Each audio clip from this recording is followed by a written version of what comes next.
और अब बात करते हैं लखीमपुर की गोला फाइट की। बीजेपी विधायक अरविंद गिरी की मौत से खाली हुई गोला गोकर्णनाथ सीट पर चुनावी रणभेरी बच गई है। बीजेपी ने सहानुभूति कार्ड खेलते हुए अरविंद गिरी के बेटे अमन गिरी को मैदान में उतारा। वहीं अखिलेश यादव ने पुराने चेहरे विनय तिवारी पर भरोसा जताकर ब्राह्मण समाज को संदेश दिया।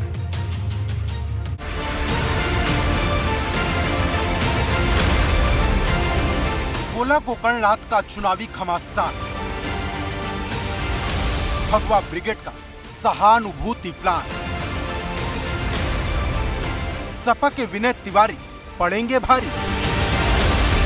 गोला गोकर्णनाथ विधानसभा सीट पर उपचुनाव की रणभेरी बज चुकी है। नामांकन प्रक्रिया शुरू होने के दूसरे दिन भारतीय जनता पार्टी और मुख्य विपक्षी दल समाजवादी पार्टी ने अपने उम्मीदवारों के नाम का ऐलान कर दिया। गोला गोकर्णनाथ सीट पर इसी साल हुए विधानसभा चुनाव में भाजपा के अरविंद गिरी दूसरी बार विधायक चुने गए थे, जिनके निधन के बाद सीट खाली हुई तो भाजपा ने सहानुभूति कार्ड खेलते हुए उनके बेटे अमन तिवारी को प्रत्याशी बनाया है, जो कि पहले से ही तैयारियों में जुटे थे। उधर मुख्य विपक्षी दल सपा ने उपचुनाव में एक बार फिर पुराने चेहरे पर दांव खेला। सपा ने पूर्व विधायक विनय तिवारी को प्रत्याशी बनाया। विनय तिवारी गोला गोकर्णनाथ सीट से 2012 में विधायक चुने गए थे। हालांकि 2017 और 2022 में विनय तिवारी अरविंद गिरी के सामने चुनाव हार गए।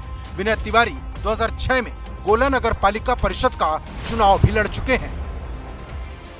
गोला गोकर्णनाथ सीट पर उपचुनाव भाजपा और सपा के बीच कांटे की टक्कर मानी जा रही, क्योंकि सपा प्रत्याशी विनय तिवारी सियासत के पुराने खिलाड़ी हैं, तो भाजपा प्रत्याशी अमन गिरी के पिता और दिवंगत विधायक अरविंद गिरी को जमीनी नेता माना जाता रहा है, जिनके निधन के बाद जनता की सहानुभूति अमन गिरी को मिल सकती है। अरविंद गिरी 2022 में 5वीं बार विधायक चुने गए थे। अरविंद गिरी सपा से 1996, 2002 और 2007 में विधायक रहे। 2017 में और 2022 में भाजपा के सिंबल पर चुनाव जीता। दूसरे लफ्जों में कहें तो अरविंद गिरी की जमीन पर पकड़ काफी मजबूत रही है, जिसका फायदा अब उपचुनाव में उनके बेटे और भाजपा प्रत्याशी अमन गिरी को मिल सकता है।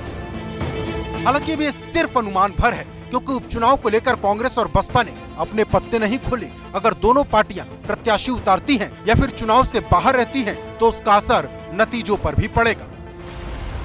गोला गोकर्णनाथ सीट पर पुरुष मतदाताओं की संख्या 2,06,520 है। महिला मतदाताओं की संख्या 1,84,881 है, जबकि कुल मतदाता 3,91,426 है, जो कि उम्मीदवारों की किस्मत का फैसला करेंगे। कांग्रेस और बीएसपी ने अभी कोई भी उम्मीदवार मैदान में नहीं उतारे हैं। वहीं समाजवादी पार्टी से विनय तिवारी और भाजपा से अमन गिरी, स्वर्गीय अरविंद गिरी की मौत के बाद में यह सीट खाली हुई थी। अब चुनाव होने जा रहे हैं, जो 3 तारीख को यहाँ पर मतदान होगा और 6 तारीख को मतगणना की जाएगी। गोला गोकर्णनाथ सीट पर कुर्मी, ब्राह्मण और मुस्लिम समाज की भूमिका हमेशा से निर्णायक रही। माना जा रहा है कि अगर बसपा और कांग्रेस ने अपने उम्मीदवार नहीं उतारे तो सपा की स्थिति मजबूत हो सकती है।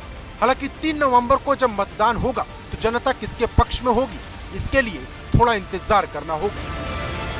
Bureau report, ABP Ganga.